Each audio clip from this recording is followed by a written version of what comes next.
Exciting transfer rumours for Manchester United fans. Manchester United is one of the biggest football clubs in the world, and whenever the transfer window is near, the club is linked with top players from around the globe. Right now, there are some big names being discussed, and fans are eager to know what's happening.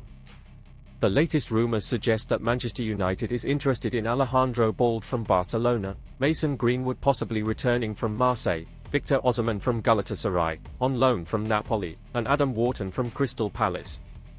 These are some exciting names, but how likely are these moves to happen? Let's break it down. Alejandro Balde to Manchester United? Who is Alejandro Balde? Alejandro Balde is a talented left-back who plays for Barcelona. He is young, fast, and full of energy. At just 21 years old, he has already become a key player for Barcelona under coach Hansi Flick. He can defend well, attack with speed, and is one of the most promising young defenders in football today. Why does Manchester United want him? Manchester United has struggled in the left-back position due to injuries and inconsistent performances. Players like Luke Shaw and Tyrell Malacia have missed several games, and United needs a solid, reliable defender in that position.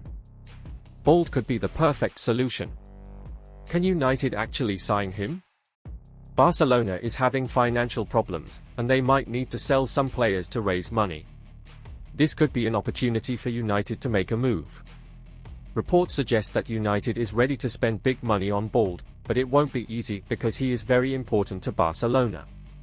Will this move happen? It depends on Barcelona's financial situation. If they decide to sell players, United could make an offer. However, Balde is happy at Barcelona, so he might not want to leave. Mason Greenwood's possible return to Manchester United. What's happening with Greenwood? Mason Greenwood was once one of the most exciting young talents at Manchester United. However, due to off-field issues, he was sent on loan to Marseille. Since then, he has played well, scoring goals and proving that he still has a lot of talent. Could he come back to United? There are two possibilities for Greenwood. He returns to Manchester United and plays for the team again. He moves to another club permanently. What are the latest updates? Reports say that Barcelona is interested in signing Greenwood and is even ready to pay around €75 million to get him from Marseille. This is a huge amount, and if United decides to sell him, they could get a lot of money. Will he stay or go? If United needs extra funds for other signings, they might sell Greenwood.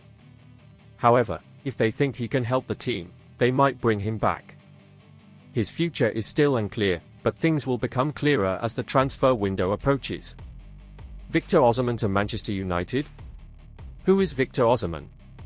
Victor Osimhen is one of the best strikers in the world. He currently plays for Napoli but is on loan at Galatasaray. He has been in fantastic form, scoring 19 goals in 24 games. He is strong, fast, and knows how to find the back of the net. Why does United want him? Manchester United has struggled with goal scoring this season. Their main striker, Rasmus Højlund, is still young and needs support. A player like Osimhen could be the perfect addition to help the team score more goals. What's the biggest problem? The biggest issue is his wages. Osimhen is one of the highest paid players, and if he moves to United, they will need to offer him a big contract. Is the transfer possible? Yes, but it will depend on whether United is willing to pay a high transfer fee and match his salary demands. Other big clubs, like Chelsea and Arsenal, are also interested in signing him, so United will have to act fast. Adam Wharton to Manchester United? Who is Adam Wharton? Adam Wharton is a midfielder who plays for Crystal Palace. He is young, talented, and has been impressive since moving from Blackburn Rovers in 2024. He controls the midfield well and has been one of Palace's best players. Why is United interested? Manchester United needs a strong midfielder to help players like Bruno Fernandes and Casemiro. Wharton is young, energetic, and could be the perfect addition to United's squad. How much would he cost? Reports suggest that United is ready to offer £66 million for Wharton.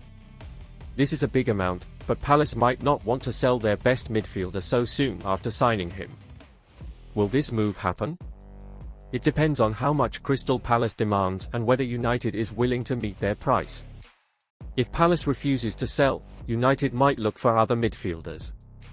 Final thoughts: which transfers are most likely? So, which of these transfers could actually happen? Let's rate them. Alejandro Balde to Manchester United, 6/10, possible if Barcelona needs money. Mason Greenwood's return, 5/10, depends on whether United wants him back or if Barcelona signs him. Victor Osimhen to United, 7/10, United needs a striker, but wages could be a problem. Adam Wharton to United, 8/10, United is willing to pay big money, but Palace might not sell. What do you think? Which of these transfers do you think will happen? Should United bring back Greenwood or focus on signing new players? Will Osimhen be the striker United needs?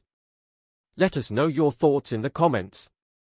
Stay tuned for more updates on Manchester United's transfer news. Ruben Amorim is coming under increasing pressure to adjust his approach at Manchester United, with the Portuguese's insistence on playing his 3-4-2-1 formation proving vastly unpopular and leading to suggestions that Sir Jim Ratcliffe and Ineos could intervene or, more drastically, even call time on his reign. The Red Devils battled back to secure a 2-2 draw with Everton on Saturday lunchtime, when goals from Bruno Fernandes and Manuel Ugarte cancelled out strikes by Beto and Abdoulaye Doucouré. And while Manchester United survived a late VAR controversy to cling onto a point, the result at Goodison Park does them little favours in terms of helping them climb the table. Indeed, United currently sit 15th in the Premier League standings, just 13 clear of the relegation zone, and a worrying 14 adrift of the Champions League places, illustrating the huge task Amorim faces in reviving their fortunes. Amorim has now overseen 9 wins and 9 defeats in his 22 matches so far, leaving him with an alarmingly low win percentage record of just 40.91% and significantly lower than his predecessor Erik ten Hag, who was axed with a 54.69% record. However, it is the 40-year-old's insistence on continuing with a 3-4-2-1 formation that has arguably drawn the most criticism, with the formation both proving unpopular with players and leaving Amorim exposed by the fact that he does not have the personnel at his disposal to make the system a success. Analysing his refusal to alter his approach, Sky Sports pundit Paul Merson has labelled Amorim's stubbornness as insanity. I honestly don't know what Amorim is trying to do. It's insanity because it's not working at all. Manchester United have been all over the place under him and need to come back to a 4-3-3 and try to become solid. And while there are no suggestions that either results or the formation could lead to his premature sacking as manager, Manchester Evening News journalist Stephen Railston admits Ineos and Ratcliffe could be forced to interject. Whether Amorim should change system ultimately depends on whether Ineos decision-makers are happy to completely write this season off and accept short-term pain for long-term gain, he wrote after Saturday's draw. In other words, Ratcliffe and co have the power to demand an immediate improvement in results and could force him to adapt the formation now to help both them save face and keep the Wolves from the manager's door. Amorim sack? Portuguese will get time to prove himself at Man United. Amorim has also done little to endear himself to both Ratcliffe and Chief Executive Omar Barada,